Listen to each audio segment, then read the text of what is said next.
Padova è molto attiva musicalmente e tra le istituzioni di rilievo possiamo citare gli Amici della Musica e il Centro d'Arte dell'Università. La maggiore istituzione musicale della città, il Conservatorio Cesare Pollini, ha nel suo piano di studi la musica jazz.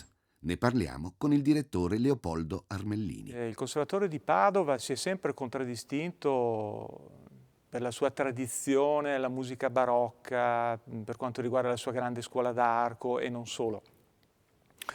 E da un po' di tempo abbiamo sentito all'interno della scuola la forte esigenza di diversificare la nostra offerta formativa. Il jazz è stata una delle iniziative strategiche più importanti per quanto riguarda la nostra scuola, ma l'atto, diciamo, formale più importante è stata la creazione di una cattedra di sassofono, creazione che ha avuto luogo l'anno scorso per conversione di una cattedra di pianoforte. I progetti per il futuro sono noti, diciamo che la strategia è già stata concettualizzata, è stata anche messa nero su bianco. L'impegno è quello nei prossimi anni di dar vita anche a una classe di musica jazz. Vorrei sperare che questa diminuzione di risorse dedicate all'arte, alla cultura e alla musica sia solamente un fatto contingente, ovvero grave crisi economica, quindi dobbiamo tirare tutti la cinghia. Perché se l'alternativa a questa possibilità fosse invece diminuita attenzione da parte del mondo politico nei confronti di una seria politica culturale di offerta nei confronti dei giovani, che poi, ripeto, l'arte non è solo una possibilità di fuga dal mondo contemporaneo, è un momento di approfondimento, di crescita. Ecco, se fosse questa seconda possibilità, sarebbe veramente una grave preoccupazione per me. Temo che da certi punti di vista sia quello che effettivamente sta succedendo, cioè una diminuita attenzione del mondo politico, dell'amministrazione nei confronti della cultura e dell'arte, perché i segni sono abbastanza evidenti, basta vedere che cosa ci propone tutti i giorni la televisione. La Costituzione italiana sancisce l'esercizio del diritto alla libera espressione dell'individuo nelle forme più diverse, anche nella musica. Siamo responsabili di fronte ai nostri figli della difesa di questo diritto, perché è il fondamento della convivenza e dell'uguaglianza. Padova gode di progettualità feconda che spesso nasce dall'intraprendenza del singolo cittadino, ma che si determina poi con l'appoggio delle istituzioni in proposte culturali intelligenti, come la scuola di musica George Gershwin di Maurizio Camardi. La scuola è una realtà che esiste da 20 anni e che si è inserita, secondo me, in un buco che c'era in città dal punto di vista culturale. Le attività sono prettamente attività di tipo didattico, ci occupiamo di tutti gli strumenti e poi tutte le materie collegate, diciamo, alla pratica dell'apprendimento dello strumento, quindi la musica d'insieme, la teoria, l'armonia, eccetera. È una scuola che sviluppa il proprio lavoro, diciamo, su due tranche di lavoro separate. Una è, diciamo, sulla scuola di tipo popolare, quindi di accesso a tutti quanti, soprattutto a amatori, persone che vogliono comunque far pratica musicale anche senza fini professionali, e poi c'è invece una parte più specifica con un corso specifico che si chiama Professione Musicista, che si rivolge a studenti che invece vogliono intraprendere questo mestiere.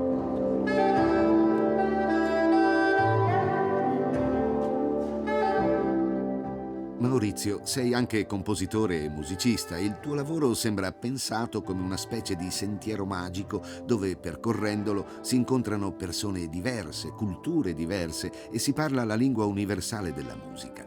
È così? Ma io sì, credo che sia estremamente corretto, nel senso che ritengo che questa musica fin dalle origini è una musica che è nata come un miscuglio di comunque musiche diverse. La dizione scientifica del termine jazz è musica afroamericana, quindi già in questa dizione c'è comunque l'intersezione di due culture differenti, che sono quella di matrice africana e quella di matrice americana. E io un po' la interpreto in questo modo, nel senso che credo che poi ai giorni nostri comunque questo ragionamento, questo discorso si è sviluppato E adesso anche con i mezzi di comunicazione, internet, eccetera, comunque c'è la possibilità di avere accesso a cose che magari anni fa non avevamo possibilità di accesso, e mi piace mischiare comunque quello che io sento, quello che io ho ascoltato in viaggi, in situazioni di ascolto che mi ha colpito, e mi piace mischiare e in qualche modo intrecciare i vari linguaggi. Never treats me nice and sweet. Never kisses me and give me special things. Yeah, when I ask him if he loves me too, he answers, you upset me when you ask me this thing. Never he takes me out with his friend. Never he celebrates our anniversary. Yeah, when I ask him if he loves me too, he answers, please, brother, baby. La voce è considerata uno strumento musicale tra i più difficili da utilizzare. A Francesca chiediamo quanto impegno e dedizione comporta studiare la voce. Questa è una domanda che mi mette un po' in difficoltà, nel senso che io so cosa dovrei fare giornalmente, e quindi ci sarebbe uno studio che richiede soprattutto costanza. Quindi l'artista cantante, tra l'altro io suono anche uno strumento, suono la chitarra da tanti anni, richiede uno studio giornaliero di ore. Bisogna dedicare un tot di ore principalmente alla tecnica, alla padronanza della tecnica vocale, e quindi esercitarsi con vocalizzi, e poi tutto il resto, quindi lo studio del repertorio jazzistico, l'ascolto dei CD, che è molto importante, la trascrizione delle frasi per imparare appunto il fraseggio jazzistico, e la pratica dei brani per l'interpretazione. Quindi ci vorrebbero dalle 4 alle 5 ore al giorno, senza poi parlare del lato compositivo, perché se una persona anche vuole comporre della musica bisogna aggiungere dell'altro tempo. Chiaro che qui sto parlando in via ipotetica, perché 4-5 ore al giorno purtroppo non ce le ho più. Ho avuto degli anni in cui studiavo anche 7-8 ore al giorno, attualmente sulle 2-3 ore, ecco.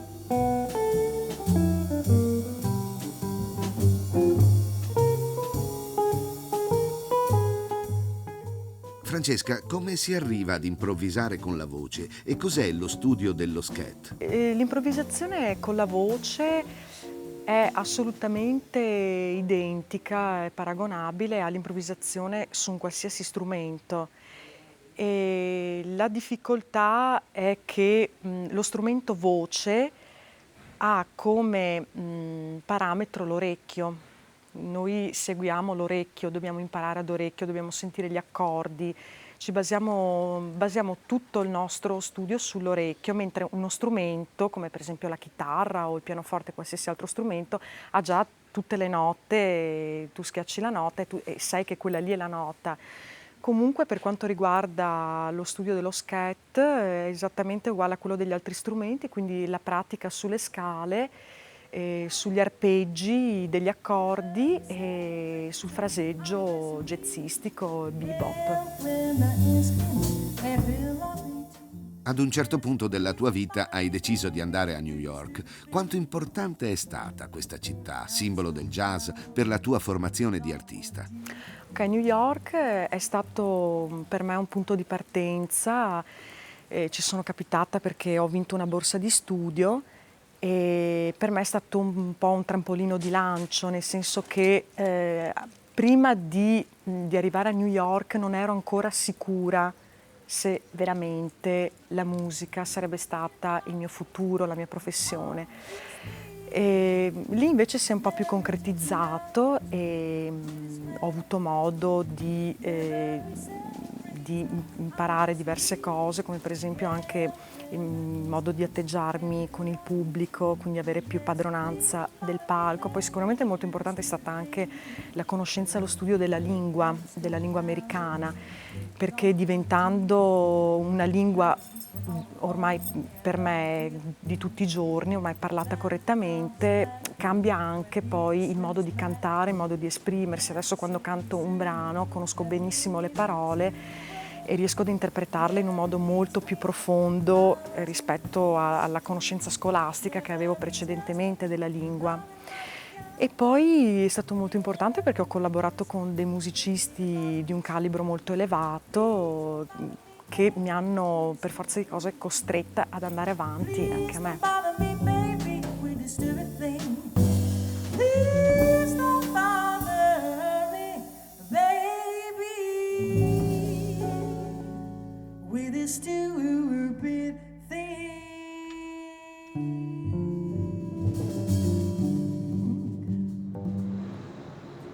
Il sogno di ogni artista giovane, soprattutto agli inizi, è quello di pubblicare il primo lavoro, un CD con le proprie composizioni. Sebbene il rischio di compromettere una carriera sia minimo, si può comunque godere di un inizio di popolarità. Ma è poi così difficile? È complesso fare un CD, innanzitutto, perché il mercato discografico è una fortezza inespugnabile, soprattutto per un giovane un po' in gavetta come me. Sì, io direi che è complesso innanzitutto cercare di fare un prodotto che abbia un po' di senso, che abbia ragione di essere messo sul mercato, soprattutto alla luce del jazz meraviglioso che abbiamo alle spalle. Uno sente comunque di voler lasciare qualcosa di suo, incominciando a mettere qualcosa di suo. Però devo dire che per me la parte più difficile non è stato metterlo sul mercato, è stato dire ok, adesso faccio sentire questa roba, speriamo che qualcuno la giudichi valida. Quella è la parte più difficile, perché sei nudo e vendi la tua nudità. Quello è tosto. Anche tu a New York. Ci dici perché? E io ho scelto New York, vabbè, era un po' un sogno fin da quando io mi sono innamorata del jazz, perché comunque si sa che New York è la culla.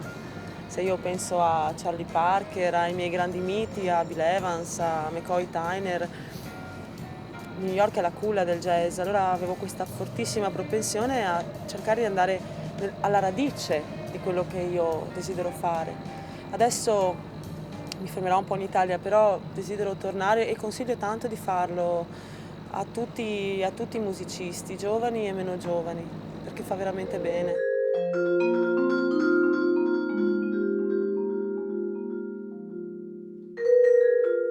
Giuliano Perin è uno dei musicisti padovani tra i più attivi in ambito jazz, grazie alla sua dimostrata attitudine al vibrafono, strumento particolarmente originale e curioso della categoria percussioni. Giuliano, il tuo rapporto con la composizione jazz qual è? Guarda, è un ottimo rapporto, Direi che io mi sento più un compositore che non un grande esecutore, assolutamente. Per me è molto importante, soprattutto in questo ultimo periodo, però lo è sempre stato, fin da ragazzo, tanto è vero che anche negli ultimi CD che io ho preparato, ho presentato, ci sono composizioni recenti e composizioni di quando avevo 20 anni e sono per me alla stessa stregua, fanno parte un po' di periodi della vita, fanno parte un po' di quello che io cerco di comunicare con gli altri. La composizione è sicuramente una parte importante della mia produzione. Senza poi dimenticare che i jazzisti sono poi dei compositori estemporanei, insomma. Perché oltre al pianoforte hai scelto di studiare il vibrafono? Strumento dalle sonorità melodiche delicate che caratterizza chi lo suona, facendolo diventare elemento solista o complemento importante di un'orchestra. Guarda, il vibrafono è stato per me un momento successivo della mia storia di musicista. Io nasco come pianista e poi casualmente un tale che si era ritirato dal conservatorio ha messo uno di quegli annunci sui giornali, sai, di musica, che vendeva il suo strumento, vendeva il suo vibrafono e io così incuriosito l'ho comprato e dopo qualche mese ho fatto il mio primo seminario di jazz con il vibrafono con Dave Friedman, che è uno dei più grandi maestri, e devo dire che Dave Friedman mi ha incoraggiato. Ovviamente ero avvantaggiato per il fatto che il vibrafono è una tastiera, però il tipo di approccio è un approccio completamente diverso. Naturalmente si tratta di uno strumento a percussione, ha bisogno di una tecnica costante che ancora purtroppo, non essendo io nato come percussionista, non ho affinato così in maniera profonda, però supplisco probabilmente con una conoscenza armonica che è maggiore, e anche per il fatto che ho suonato per tanti anni il piano.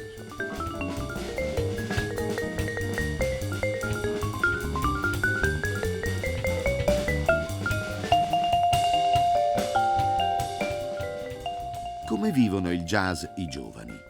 Nella nostra città, Padova, c'è una situazione discreta, un fermento notevole, portato avanti da molte persone.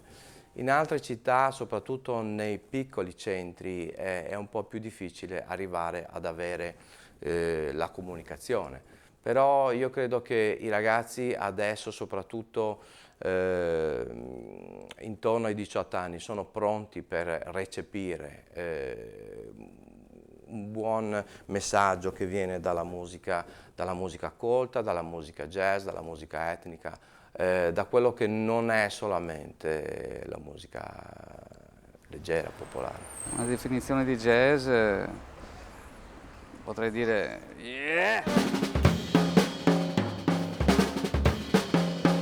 Il mio modello di riferimento all'inizio per la forma musicale è stato Max Roach, senz'altro, per la costruzione degli assoli, per la chiarezza, quindi l'ho ascoltato molto all'inizio. Poi invece in accompagnamento mi piacciono altri batteristi, sempre della tradizione, tipo Art Blakey o Philly Joe Jones, più regolari e più sanguigni dell'accompagnamento di Roach, per poi andare ai classici Elvin Jones e poi tanti altri, Tony Williams, Dejonetti, classici, Roy Haynes, e anche i musicisti, gli amici che ho incontrato lungo il mio cammino, che mi hanno aiutato a comprendere meglio diverse cose del drum set. Voglio citare Valerio Abeni, Massimo Chiarella, Gianni Cazzola, Bruno Biriaco, il mio primo insegnante a Siena jazz. Enzo, che consiglio daresti ad un giovane batterista? Soprattutto avvicinare i musicisti, andare a vedere i concerti, cercare di creare un rapporto, un dialogo con i musicisti, con i batteristi della zona e quindi soprattutto non rimanere, sì, sviluppare a casa la tecnica, studiare, ascoltare dischi, ascoltare la tradizione soprattutto, ecco, questo è un grosso consiglio, ma uscire e andare ai concerti, vivere da vicino il jazz. Gabriella, quali dovrebbero essere le attitudini per diventare un buon organizzatore di concerti jazz?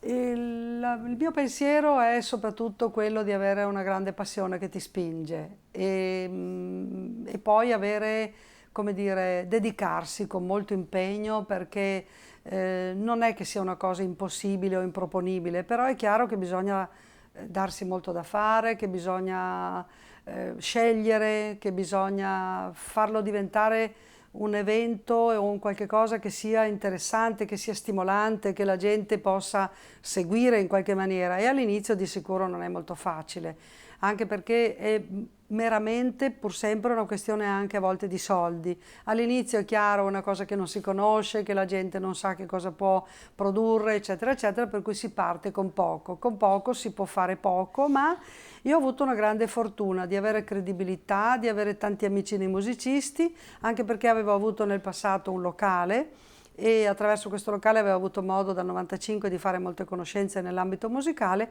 e questo mi ha aiutato veramente molto, insomma. Quali opportunità dai ai musicisti veneti? Come consideri il loro livello? Io trovo che il livello dei musicisti veneti, ma non soltanto veneti, ma italiani in generale, sia piuttosto alto. Abbiamo veramente dei grandissimi, dei bravissimi musicisti che non hanno niente da invidiare ai musicisti europei o qualche volta sento dire anche agli americani, io non ho una grande competenza tecnica, ma vivo spesso di sensazioni, di emozioni, e quindi ho visto anche che quando gli musicisti o la musica che loro producono mi emoziona, molto spesso poi è riconosciuta anche dal pubblico e piace.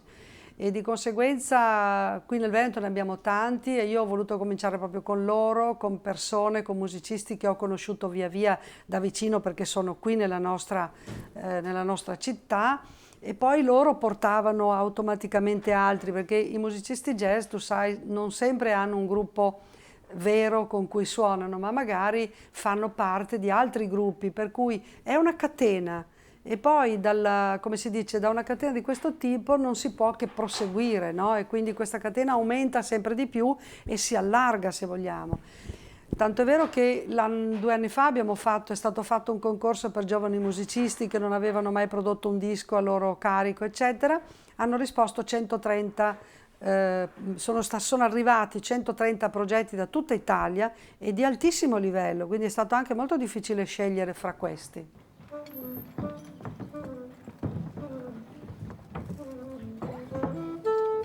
Hai portato perché non la bianca? Perché non la tua? Ma io ultimamente sto usando quasi sempre questa. Sì. Ma va bene, ti garantisco che... No, certo. Sulle terzine mi fa qualche scherzo, ma gli ottavi... Jacopo, quanto tieni all'amicizia e al rispetto dei tuoi colleghi? Ma all'amicizia molto, perché poi gli amici sono pochi e le persone con cui suono o con cui ho piacere di suonare o che chiamo nei miei concerti poi non sono molte. Quindi agli amici tengo molto e anche qui quando sono ritornato a suonare dopo 6 anni di inattività ho pensato di fare questo disco fondamentalmente con i vecchi amici, con gli amici. La stima se è reciproca ovviamente ha il suo peso.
Cosa sono? Che cosa vuol dire sesta più? Non sì. mi ricordo come quando Nicola, sesta più. Qual è la sesta più di Do? Rancet. Non la suono la sesta più, vabbè, faccio settima nonna ma la sesta più. Va bene, dai. Qual è la sesta più? Sesta più, sei più, cosa che nota suoni qua? Dimmelo. No, vedi in mezzo tra... Sol diesis. Vabbè, non esiste. Perché? No, infatti, è come dire Phantom, cioè dici adesso domani viene Phantom a suonare, ma come è possibile? Non so chi mi ha detto sesta più. Conosce la musica jazz? Ma adesso non seguo assolutamente più, da ragazzi ai tempi dell'università così andavo a qualche concerto anche locale nella zona dell'Asolano così. E mi piacevano alcuni autori tipo John Coltrane, adesso non più però. Tra i vari artisti jazz e le tante proposte che si trovano nei negozi, ha mai ascoltato e acquistato dischi di musicisti veneti? Sì, qualcosa, però avendo molto poco tempo da dedicare all'ascolto, sento in genere soprattutto americani, inglesi. Sei mai andato ad un concerto jazz nel Veneto? Sinceramente no. Devo essere molto sincero, un po' per mancanza d'occasioni, un po' perché magari non frequento locali, diciamo, non so, almeno io mi immagino il locale jazz come una cosa abbastanza raffinata, abbastanza magari anche fuori dalla portata delle tasche di uno studente, per quanto riguarda i locali, però so che ci sono delle rassegne anche nel Bassanese così, di musica jazz, ma sinceramente non sono mai stato a vedere un concerto dal vivo, è una cosa che mi riprometto di fare, insomma. Sergio Cossu è l'ideatore di una iniziativa a dir poco coraggiosa, quella cioè di aver creato un'etichetta discografica nel cui catalogo figurano musicisti jazz veneti. Sergio, perché stai puntando in modo così deciso sui musicisti jazz del Veneto? Perché nel Veneto c'è comunque una scuola jazzistica che risale agli anni 70, è stato sparso un seme molto importante all'epoca dai pionieri che iniziarono i jazz club. Negli anni 30 ci fu a Padova il primo jazz club e negli anni 60, 70 e 80 ci fu un bellissimo calendario tenuto dai ragazzi del centro d'arte. Per cui a Padova il tessuto dei musicisti jazz è sempre stato molto qualitativo, di ottima qualità. Il fatto che al momento nel catalogo Bruxelles ci siano molti musicisti veneti è ovviamente una coincidenza. Diciamo che cominciamo ad avere anche musicisti da altre parti d'Italia, da Torino come Mano Manouche, da Brescia come Sandro Gibellini. Poi c'è appunto un'ottima partecipazione di veneti come Pietro Tonolo, Marco Castelli, Jacopo Jacopetti e di veneti di importazione come Ermanno Signorelli. Io ho una visione poco mercantile della casa discografica, nel senso che non offro un service agli artisti. Molte etichette si limitano a stampare CD che gli vengono dati già pronti e soprattutto fanno pagare le spese di stampa agli artisti. Non è quello che mi interessa fare. Io voglio fare pochissimi titoli, però dischi in cui credo e artisti in cui credo con i quali credo di poter interagire e di poter fare un discorso a medio-lungo termine. Quindi la mia è una casa discografica che assolutamente, facendo le debite proporzioni, si richiama più a Blue Note che ECM, che non a episodi più recenti e sicuramente meno produttivi per la storia del jazz.